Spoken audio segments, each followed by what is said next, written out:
welcome to this week's Finite Finances video. Our free item of the week this week is actually a free sample of coffee. I don't have my free sample yet because I just signed up for it, so I have nothing to gesture with. But basically, manufacturers do this all the time. They're trying to get, your business, they're trying to get you to be aware of their products, so they're happy to send you a free sample. And so this coffee company is a new company. You do have to subscribe to their email mailing list, which is not that awful of a thing. You don't have to turn over any card information.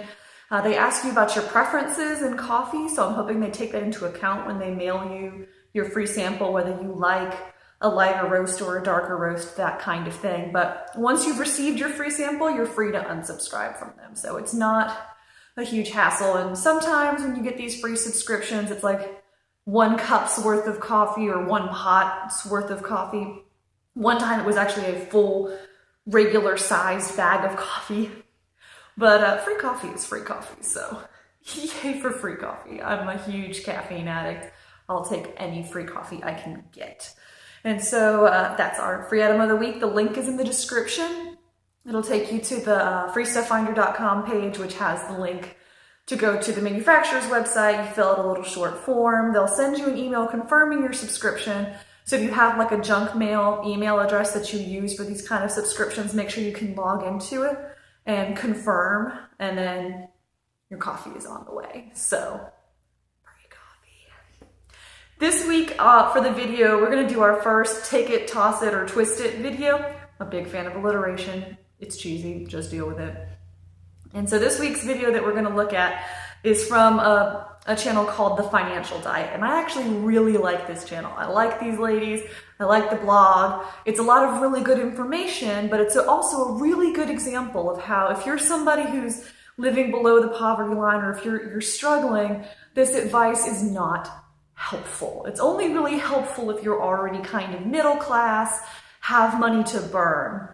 And so the name of the video is 12 ways to find extra money in your budget. So this is the kind of video that I would have clicked on immediately if I saw it in the search results. Like, oh yes, that's what I need. Like, I need ways to find extra money in my budget because I don't have enough money to make ends meet.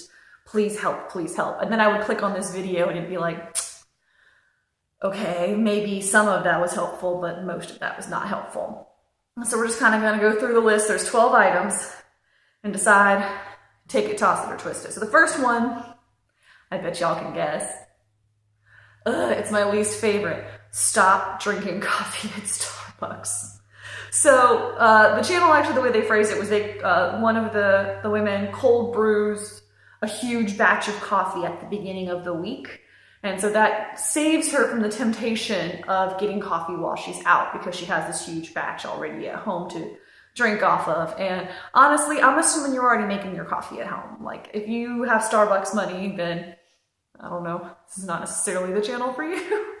Feel free to keep watching though. But I will say I'm a big believer that your time is worth money too.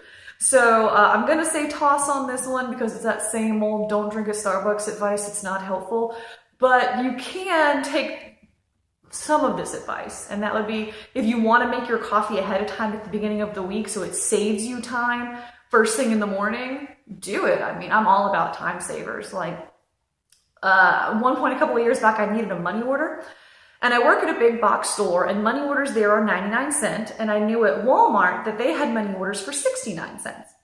And I decided to go to Walmart, and I ended up standing in line for 45 minutes before I got my money order versus I was already at work and there was no line. And so I'm of the mindset that 45 minutes of my life is worth a lot more than 30 cents, So if you want to make your coffee at the beginning of the week, that would be a good idea. The second one they put in there was go through your bank account statements and see if you can find any auto subscriptions that you forgot about that are just taking money out of your account every month that you didn't notice. And honestly, if you're having trouble making ends meet, that's some laughable advice, because when I was really struggling, I knew where absolutely every penny went because there weren't enough pennies to go around. So if there were surprise pennies taken out of my account, I knew about it and was correcting it immediately. There was no sneaky subscriptions, I promise you. And take into account the fact that a lot of people who are living below the poverty level are what they call unbanked. They don't have a bank account because banks charge fees. And they charge fees disproportionately to poor people who cannot afford the fees. And so it's not a great incentive system, but we will in another couple of videos go over traditional banks versus credit unions. And if you're not with a credit union, trust me.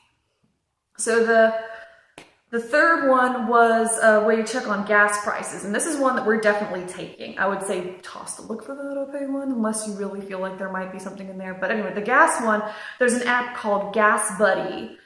So this is if you have a car, which you may not, but if you do, they recommend downloading Gas Buddy or a similar app that tells you gas prices in your area so you can find the cheapest possible gas price. That is helpful. That works. Definitely take that piece of advice.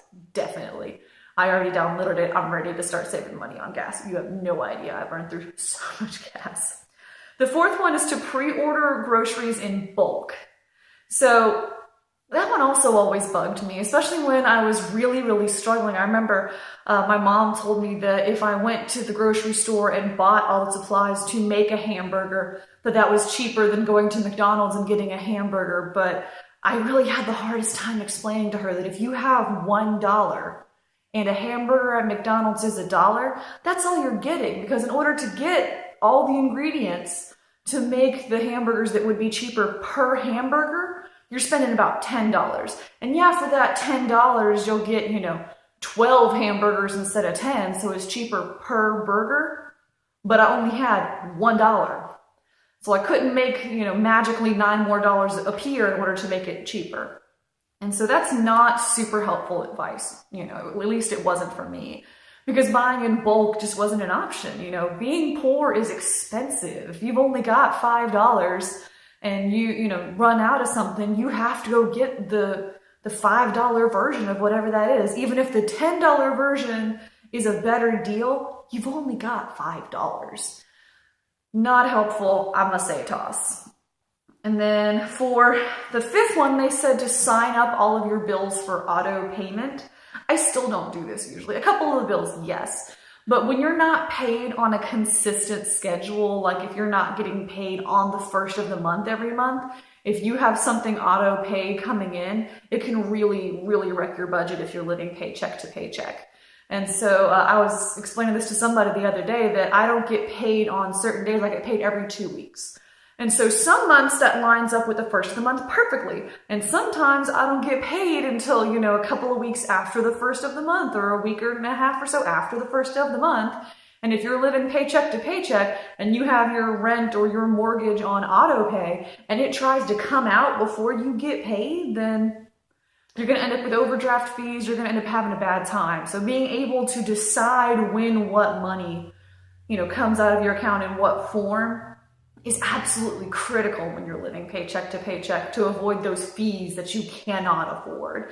So, the auto pay to avoid late payments, that's for somebody who's not watching every bill that comes in and trying to figure out how to pay that. That's somebody who's got so much money to burn that it's like, oh, I forgot to pay that. I have the money, I just forgot. Money is not that big anxiety thing that you can't stop thinking about.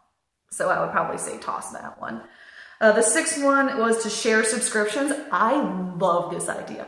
This idea is a winner. We're taking this idea. And so what they said basically was especially if you have roommates or if you live with family members, everybody can go in on a subscription. So like, for example, Netflix. Everyone can go in and pay a little bit toward a Netflix subscription. Or Amazon Prime. Everyone can put in a couple of dollars and then everyone uses the Amazon Prime.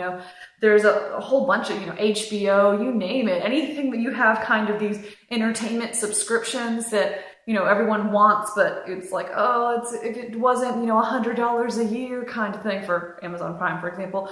If you're all living in the same house anyway, just share and then go in on it together. And then it's cheaper for everyone else. I think that is a stellar idea. Take that idea. That's a great one. Number 7 was switch to generic medications. I don't know In terms of medicine in particular, over-the-counter medicine or prescription medicine, I'm telling you right now, a lot of times the manufacturer of the name brand medication also makes the off-brand medication. It is quite literally the same drug. There is no reason not to get the cheaper version. Always get the cheaper version if you're not already doing that. Seriously, great advice. Don't pay extra unless you have coupons, because I can get name brand stuff with coupons for free. It's harder to get coupons for store brand stuff, but cheapest option is perfectly fine. Trust me on this one. And then number 8 was switch to energy efficient bulbs. And all I thought when I read that one was like, what if you rent? Like, what if you're renting an apartment? Do you want to bring in, these bulbs that are ridiculous amounts of money per bulb? Are you going to leave them behind when you move out? What if your landlord replaces the light bulbs for you? Can you request like, hey, can I get energy efficient bulbs? They'll probably be like, no, if they don't already have them installed. I just think that it's one of those things that if you have the money to burn, yeah, it's going to save you money in the long run, but it's going to save you money on the terms of, dollars per year, maybe $10 or $20 per year, but you have to spend that upfront cost. So if you, let's say if you take Shopkick and you have a $5 Shopkick coupon to Walmart, you could use that to go get some energy efficient bulbs every once in a while, if it ends up being in the budget, but otherwise, I would say probably don't focus on that one too much. Number 9 was turn off your lights when you leave the house. And I would say yes, with an asterisk, not if you live in the hood. So if you're living in a high crime area, you need to leave lights on, maybe a TV, maybe a radio, make it sound like someone's home. I will say that you can buy a timer for lights for fairly cheap that will turn on and off, while you're at work or while you're out and about. But, going complete dead dark when you're not home is perfectly fine if you don't think somebody's going to notice, like, hey, nobody's home. There's some lovely copper in that house right there, and then come and rob you. So, yes, good advice. Maybe not so good advice. Decide on your own. Number 10 was weatherproofing your home. You'd be surprised how cheap it is to really insulate your home in such a way that your heating and cooling bills go down a lot. So if you have room in your budget for it, you can get little plastic sheets you put over the windows that keep all the warm and or cold air inside. You can get those little door, like it's a little sock filled with sand that you put up against the door to keep drafts out. They're not terribly expensive, so that one's not bad, and it will lower your costs. Number 11 was to bike and walk instead of taking transit. That works if you live in a city. So if you live in a city and you can walk to your work or the grocery store, whatever it is, do it. It's good for you and it's cheaper. If you live out in the burbs, then you have to, you have to take transit. You have to take the bus, you have to take your car, whatever it is. You don't have an option. And so this one is, TToT. The last one was hilarious. Use coupons. Use coupons. Always and forever use coupons. Coupons are your best friend. I could be a millionaire and I would still be couponing. I'm telling you, I'm addicted. The last one at home was, the last bonus one was to leave your card at home so you won't be tempted to use it. I would say use cash. It hurts more when you pay out with cash than when you swipe a card. But again, that's more advice for somebody who's not watching every penny like a hawk. So, like I said, you can kind of see it's good advice. It is good advice. This whole list is great advice if you have extra money that you didn't notice you're spending, but it's just not great advice if you're really watching every penny. So don't forget to like this video, subscribe to this channel, comment below what you think the next video should be. You can see I'm back in my original filming space. So our foster did get a home. It ended up being his original home. His owners stepped forward, and it's really a great story, but that's a video for a different time. So anyway, I hope y'all enjoy your free coffee when you get it. It should take a couple of weeks to come, but when it comes, free coffee. I mean, come on, free coffee. And I will see y'all next week.